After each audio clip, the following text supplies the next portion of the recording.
Today we are with Deepak. I don't think there's any higher degree than PhD, right? Right. So then you don't have to give your fees, no fees. The airfare is covered. The coursework have a limited time. That this is the assignment. You have to submit it today only. So people seems it like a tough. Yes.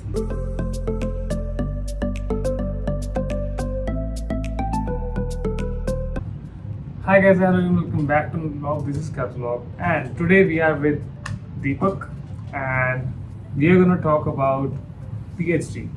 So in Australia, there are multiple courses. Not only in Australia, there are multiple courses in different countries, different perspectives, like bachelor's, diploma, higher education, vocational courses, certifications, and PhD. I would say the most tough, right? No, Okay. no, Kapil. We can't say it's a tough. Yes, it's have different challenges as compared But to people another. seems it like a tough. Yes, there is an image that if someone is doing PhD and PhD in STEM, they think it's doing something. So very- sorry to cut in. So we're going to talk about this thing. That is it tough? How is PhD in Australia? How, if you want to pursue PhD in Australia plus in RMIT, because we both are from RMIT. Yes. I met him through YouTube, and I thought of how about if we just make a vlog or a video on how a person is capable or not capable or wants to do PhD in Australia. So we're going to talk about on this topic, and we're going to cover some basic stuff.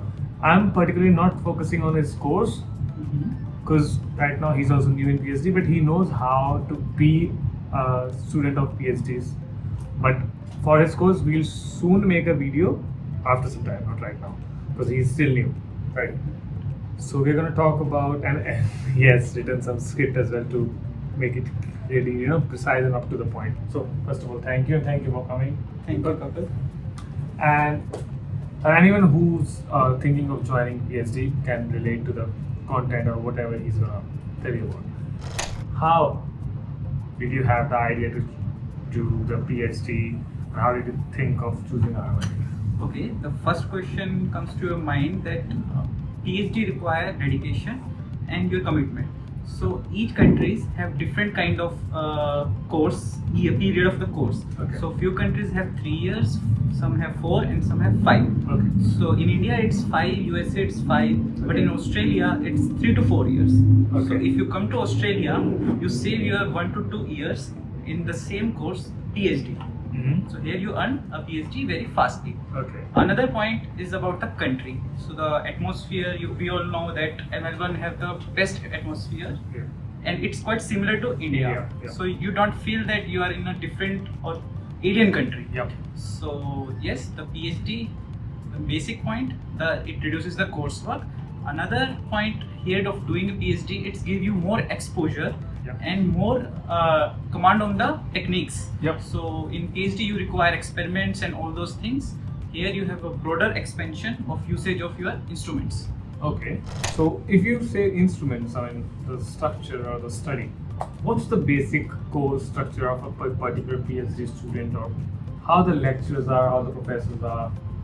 So Good question. Every country has their kind of coursework. Mhm. In RMIT, we have to complete 3 courseworks, which are basically how to do research.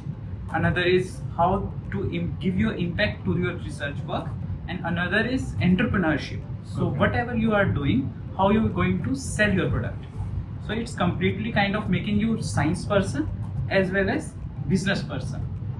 So if a person is doing XYZ course Mhm. and he wants to do or she wants to do this PhD in that particular course after doing masters, so that course is particularly going to teach about business. Yes, not only business. Firstly, course, Yep. and also how to advertise your work. Because earlier, what is happening, the science person doing the research Yep. and could not advertise or show, market its work. Okay. So it's giving some kind of essence to the students to give your research a broader exposure. So they teach you this thing also in addition to your course kind of things. So characterization and all those things will be your part, but these 3 are kind of a courseworks. Relating to that, if a person is thinking of doing a PhD, Mhm. what point should he have in mind if am I doing the correct thing or am I choosing the correct university or course? It's a good question. For thinking about PhD, I will say don't think about the university. Don't think about your what is going to happen. Firstly, you should have a mind about the supervisor, because PhD is more concerned about your supervisor. So firstly choose your topic, on which topic you want to work in the future on the PhD during the masters. Search about the professors which are working on your field, and then email them that, sir, I am doing this is my expertise and I want to excel my future in the same work. And if he accept your proposal, then he will say okay, then apply to universities. So you, when in your particular case, you first Email a emailed the supervisor. okay, Yes. and you were choosing the university. Yes, And did they reply? they reply. The good thing is the professor reply either in positive or in negative. Positive means yes, they want to accept you. They will take your a brief interview, Okay. and if they don't have seats or kind of vacancy, they will just say we don't have vacancy right now. So it's like they're not gonna no one's gonna force you under money or under any condition. No. What they only want is if you're coming, then you should be dedicated to the particular course, and they Exactly. will judge you with your resume or other stuff, Exactly, right? Kapil. The thing is that the resume is working very well in this kind of thing. Okay. Because what happen in India, the Yeah. PhD is just like after graduation and post graduation, you Yeah. have to go through an examination called CSIR NET. Okay. After CSIR qualification of that exam, you will be going through a interviews, and then you will be getting a seat for a PhD. Okay. But here you have to do simple step. Just find your supervisor, just email him, and if he accepts, he will tell you that apply for this fellowship. Either the fellowship is from RMIT Okay. or he have in his project. Okay. So you will get fellowship. The thing is clear. So maximum chance of getting a fellowship is that either from the professor's project or from the RMIT itself. Okay. And just a quick thing, with this course, with this PhD thing, so I don't think there's any higher degree than PhD, right? Right, this is the highest Yeah. degree. That's why people think it's hard, but is it really hard? No. I will say as compared to other degree, Yeah. PhD is less hard if you're dedicated towards a work. Is it more written part? Like We thesis and all? yes, it's Okay. a kind of experiments Okay. as well as written, both kind of thing. I am saying that it's easy as compared to masters and graduation, Okay. because the masters and graduation students have a stress of fees. We have to pay our fees. The coursework have a limited time, that this is the assignment, you have to submit it today only. Yep. Today is your exam. Yep. You have to qualify that exam. Yep. So in PhD we don't have their kind of stress. We have different kind of stresses. Our paper get rejected, other experiments are not going well, machine get down. These are different things. But the stress which the juniors are facing, That's different. that's from completely the law. different, because we don't have to pay the fees. The fees stress is over. We get a stipend, so we don't think about that we have to take money from our parents. So this thing is less in PhD. Talking about the fees thing, the affordability. So the next point is the affordability. How the fees things work in doing PhD in Australia? Very good question, Kapil.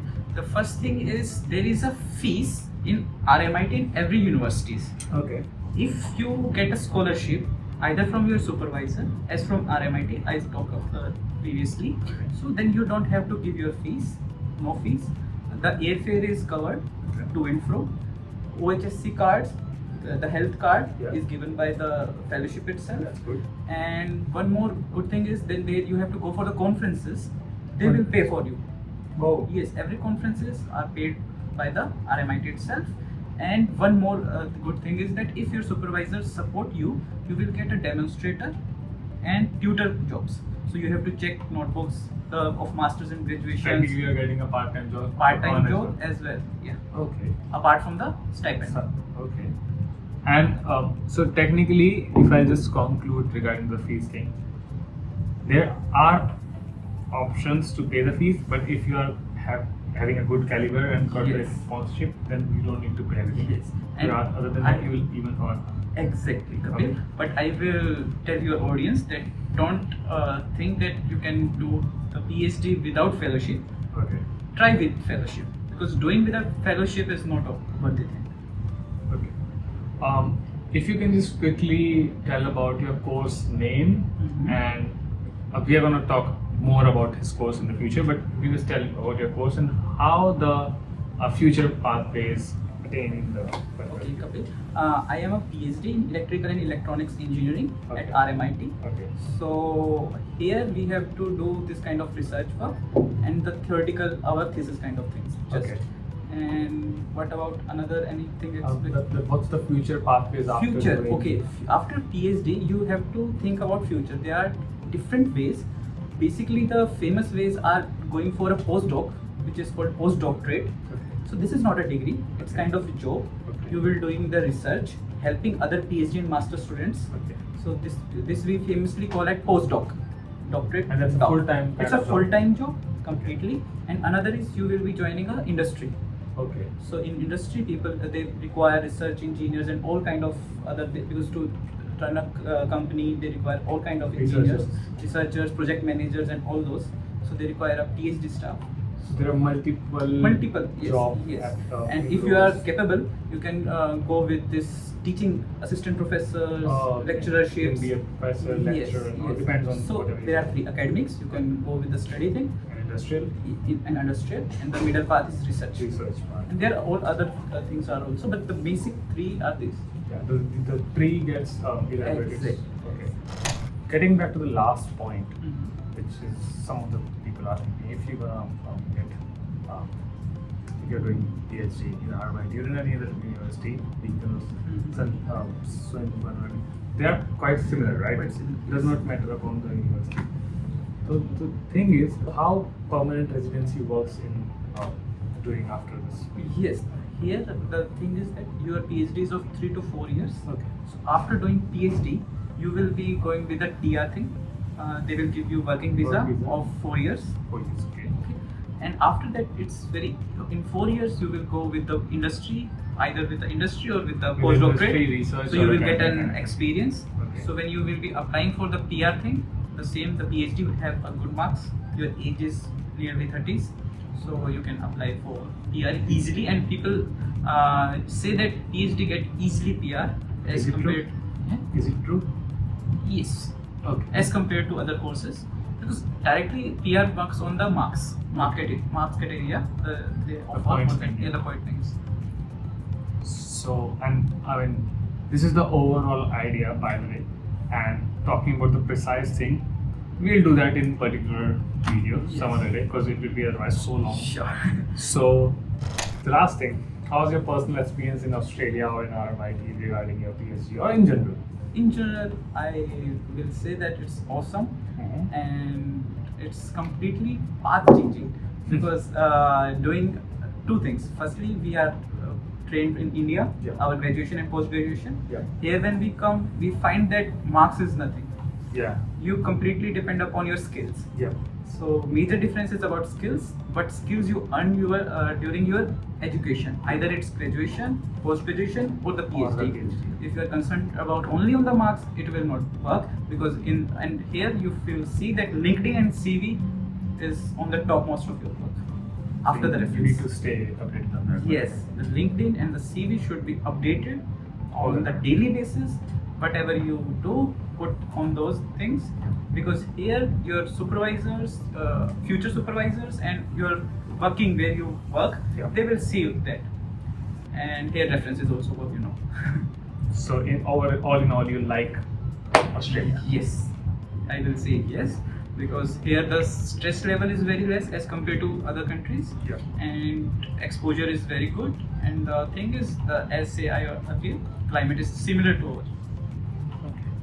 So, this was Deepak, who's doing PhD in Australia, in RMIT. And as he said, irrespective of RMIT, Deakin, or any other university, the main thing is if you want to do it with dedication, right? Right. And search for your supervisor. Yeah. Have a good links, email them timely, and just it's a simple work. You don't have to crack some exam and all those things. So I'll mention Deepak's Instagram ID. If you can just reply to the messages, and Sure. if you have any questions, you can text him directly. Yes, I will love to answer all the people, and I will give you anything recommendation, how to references, how to make CVs. If you require this kind of help for the PhD, I will help you. And other than that, both our Instagrams are in description. His Instagram is coming just here right now. And if you need any other video, or if you need particular PhD video on his course, we'll make it soon. This is Deepak, this is Caslog. Like, share and subscribe. See you guys. We'll see you in the next one. See you. Bye. Bye.